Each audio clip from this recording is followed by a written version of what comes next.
Richard Brockman.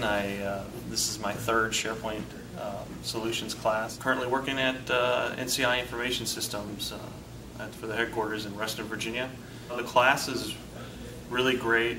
Ricky is, you can tell this guy eats, sleeps, and breathes this stuff for a living, which is really nice because those little things that you've always kind of had in the back of your mind, questions, he's there to kind of fill those voids for you.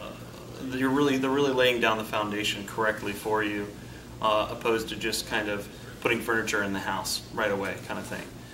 Before you have a chance to really know what's going on. They're really laying down the groundwork, and it really kind of just gives you a better idea of how SharePoint is actually structured, and best practices too. That's one of the big things that I came here for, was to learn best practices on how to do things. I always had my own way of how to do things, but now I kind of know the right way.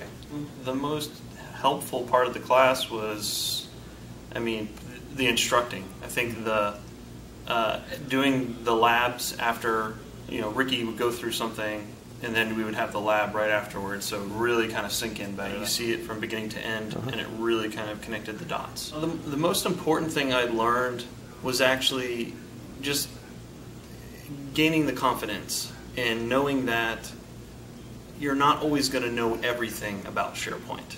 You're not going to be an expert in every area of SharePoint.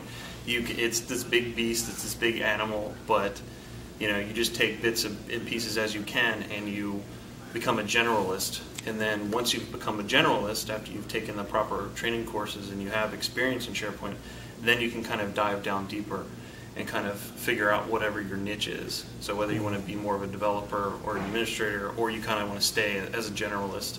I've only taken one other probably class that was, and it was a foundation class for 2007. It was very similarly structured to this, but you didn't really get I didn't feel like the instructor was passionate for SharePoint. I felt like they just kind of knew SharePoint, and having a good instructor, I think, is key. I would recommend this class to others. I definitely would. I actually recommended it to some coworkers of mine.